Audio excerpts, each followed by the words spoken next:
సుందరయ్య సేవలు మరువలేనివి అని పలువురు పిలుపునిచ్చారు. ఆదివారం ఉదయం ప్రొద్దుటూరులోని మమత నర్సింగ్ హోంలో సుందరయ్య వర్ధంతిని ఘనంగా సిపిఎం ఆధ్వర్యంలో నిర్వహించడం జరిగింది. ఈ సందర్భంగా సిపిఎం కార్యదర్శి సత్యనారాయణ మాట్లాడుతూ సుందరయ్య పేదల కోసం, దళితుల కోసం, సమాజం కోసం తన జీవితాన్ని త్యాగం చేసినటువంటి మహోన్నతమైన వ్యక్తి అని కొనియాడారు. ఒక భూస్వామ్య కుటుంబంలో జన్మించి ఆయన యావదాస్తిని పేదలకు ఖర్చు చేయడం జరిగిందని తెలిపారు.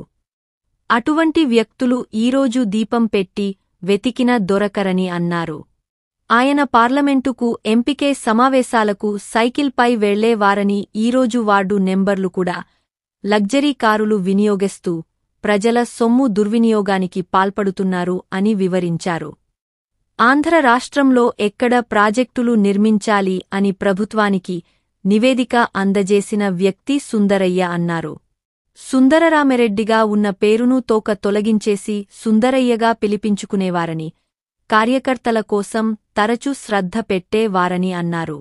ఈరోజు కూడా నెల్లూరులో ప్రజా వైద్యశాల ఆయన కుటుంబం నడుపుతోందని, పిల్లలు పుడితే వారికోసం ఆస్తులు సంపాదించాలని, అదే పిల్లలు లేకపోతే పార్టీ కోసం, పేదల కోసం సేవ చేయవచ్చు అని కుటుంబ నియంత్రణ ఆపరేషన్ చేయించుకోవడం సుందరయ్య గొప్ప మనసుకు తార్కాణం అన్నారు. అటువంటి వ్యక్తులు ఈ సమాజానికి రాబోయే రోజుల్లో ఎంతో అవసరం ఉందని అన్నారు. ఈ కార్యక్రమంలో డాక్టర్ నరసింహారెడ్డి, లాయర్ ఈశ్వర్ రెడ్డి, మహిళా సంఘం జిల్లా కార్యదర్శి ముంతాజ్ బేగం, పట్టణ కార్యదర్శి వెంకట సుబ్బమ్మ, అధ్యక్షులు సర్వేశ్వరి, లక్ష్మీదేవి, బాబు, చెన్నారెడ్డి, తాన్సీ, మళ్ళీ, విశ్వనాథ్ తదితరులు పాల్గొన్నారు.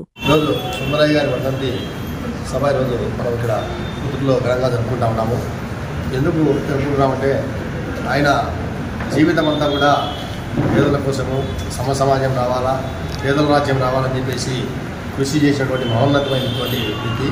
అటువంటిది తీసుకోవాల్సిన అవసరం మన పార్టీ పైన ఎంతో ఉంది కాబట్టి ఈరోజు జరుపుకుంటున్నాము. ఇదే కాదు, ఆయన 5 సార్లు ఎమ్మెల్యేగా గెలిచినా, ఓసారి ఎంపీగా గెలిచినా కూడా పార్లమెంటుకు కానీ అసెంబ్లీలకు కానీ సైకిల్ మీద వెళ్ళేవారు. ఈరోజు మనం చూస్తున్నాం, వాటర్ నెంబర్ దగ్గర నుంచి పెద్ద హంగామా చేస్తుంటారు. కార్లు అయితే ఒక కారు కాకుండా 2 కార్లు 3 కార్లు పెట్టుకొని ఎంత హంగామా చేస్తుంటారంటే హంగామా చేస్తారు. కానీ అటువంటి నాయకులు ఈరోజు ఎక్కడా కూడా లైట్ పెట్టి ఎత్తినా కూడా దొరకని పరిస్థితి ఈరోజు మనం చూస్తున్నాం. ఎవరు కూడా వాళ్ళ స్వార్థం కోసం పనులు చేస్తున్నారు తప్ప ఎన్నికల ముందు అనేక రకాల వాగ్దానాలు చేస్తున్నారు, అబద్ధపు వాగ్దానాలు చేస్తున్నారు. కానీ ఎన్నికలు అయిపోయిన తర్వాత వాళ్ళ చుట్టూ ప్రజలు తిరగాల్సిన పరిస్థితి ఈరోజు కనబడతా ఉంది. దానికి భిన్నంగా ఆయన జీవితాన్నే త్యాగం చేసి మొత్తం ఆస్తిని అంతా కూడా పేదలకు ఖర్చు చేసేటువంటి మహోన్నతమైన వ్యక్తి. పిల్లలు పుడితే వారి కోసం అలా సంపాదించాలనే ఆలోచనతో పిల్లలు కూడా లేకుండా ఆయనే ఆపరేషన్ చేసుకొని దేశం కోసం పనిచేసేటువంటి. ఇదే కాదు, ఆంధ్రప్రదేశ్లో ఈరోజు ప్రాజెక్టులన్నీ కూడా ఎక్కడెక్కడ ప్రాజెక్టులు డ్యాములు కడితే ఉపయోగపడుతుంది, ఎన్ని ఎకరాలకు ఉపయోగపడుతుందని ఒక మ్యాప్ తయారు చేసినటువంటి వ్యక్తి సుందరయ్య గారు అని చెప్పేసి, దాన్నే రాజశేఖర రెడ్డి గారు మొత్తం 85 ప్రాజెక్టులు అన్ని శంకుస్థాపన చేసేటువంటి పరిస్థితి కూడా మనం గమనిస్తున్నాం. కాబట్టి అటువంటి మనిషిని ఆదర్శంగా తీసుకొని ఇక్కడికి వచ్చినటువంటి, ఈ సభకు వచ్చినటువంటి ప్రతి ఒక్కరు కూడా ఆయన అడుగుజాడలో నడవాలని చెప్పేసి సిపిఎం పార్టీ నుంచి పేరు పేరున విజ్ఞప్తి చేస్తా ఉన్నారు.